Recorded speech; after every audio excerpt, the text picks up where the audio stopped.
Something that you said to the last gentleman, it kind of touched on something I've been thinking about.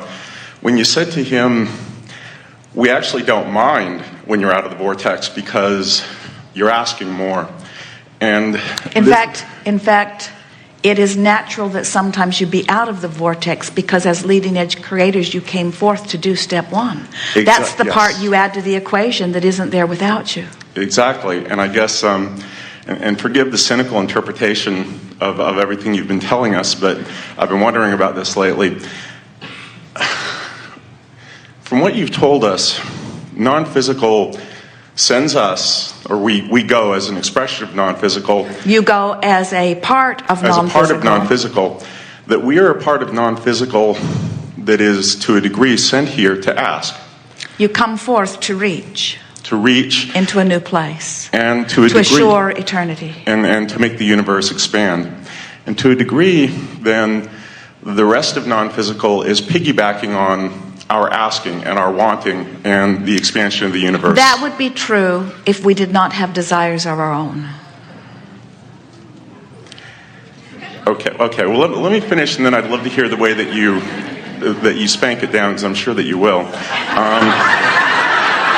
in a wonderfully articulate way. But I guess, again, cynically looking at this, you would, in a sense, I mean, the ultimate question would be, and you answered it last time to a degree, is why are you here? Because you should, or non-physical should want us to experience the greatest of contrast while we're here in physical. In a sense, the physical, from that interpretation, are sort of sacrificial lambs to create more and more expansion through greater and greater contrast. And therefore, well, it works out that way because it can't go wrong.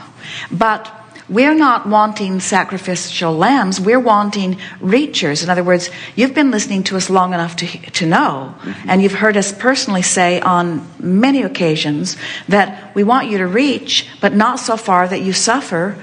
Don't reach so far beyond where you are that you have this gap in alignment for too long. For example, the astronaut who gets in the spaceship and endures some risk to reach into a new frontier is not so different than the way you feel. Wanting to reach into something that is new, when he could just as easily, in a sense, complacently remain safely on the ground with the rest of you.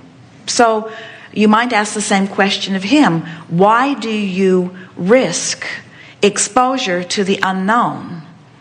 Why do you reach into the new frontier? And mostly he will say to you, because it calls me. It calls me.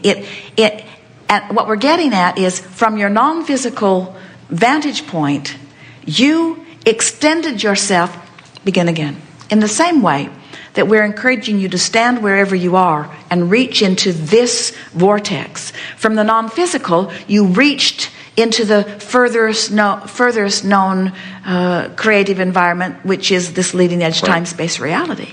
Then from here, you reach again. So it's just this continual cycle of reaching and aligning and reaching and aligning and reaching and aligning.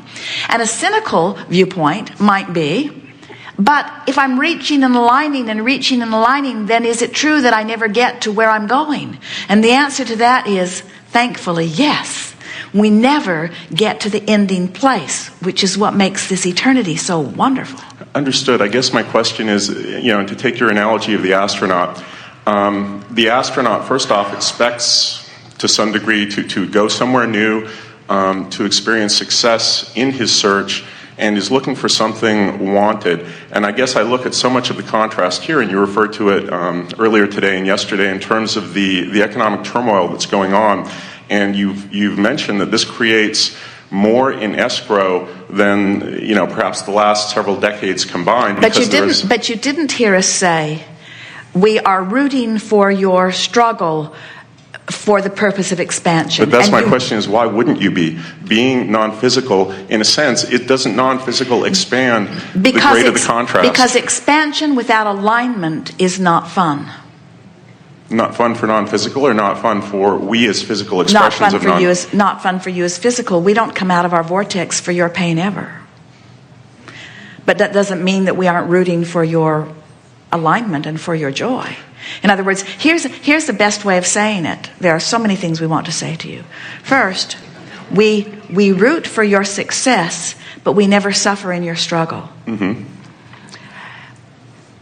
The cynical thing that you feel, you could never feel from inside the vortex. Oh, I understand, but in a sense, you're throwing us under the bus that way. In that you don't come out of your vortex.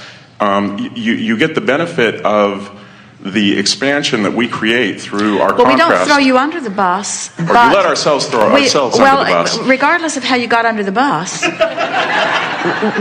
we can't help you out from under the bus if we don't stay in the vortex. Oh, understood. I guess where I'm trying to understand is why, for instance, if there is not, given the increased contrast and therefore the increased volume in escrow, because of the suffering, and it's not that many people have died or anything, but there have been a lot of people suffering over the last year, and you can say the same thing about, say, a World War II, something like that, where there's a heightened level of contrast around the world and for the race as a whole.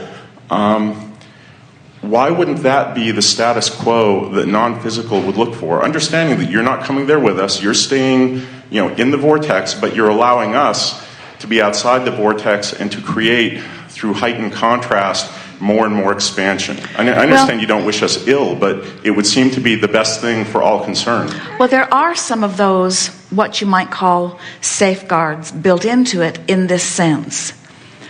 First of all, the degree of discord that anyone feels is this range of emotions from despair to, let's say, ecstasy. Right.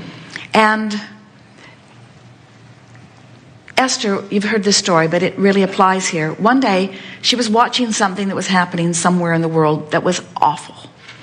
And it just brought her to her knees. She could not stand and watch it. It was so upsetting. And she sat down and took the full hit of it. And then she said to us, once she came back into some semblance of alignment, if I feel that bad watching it from this remote viewing that I have, what must it have felt like for those who were living it? And we said, they didn't feel it as keenly as you felt it, because your degree of alignment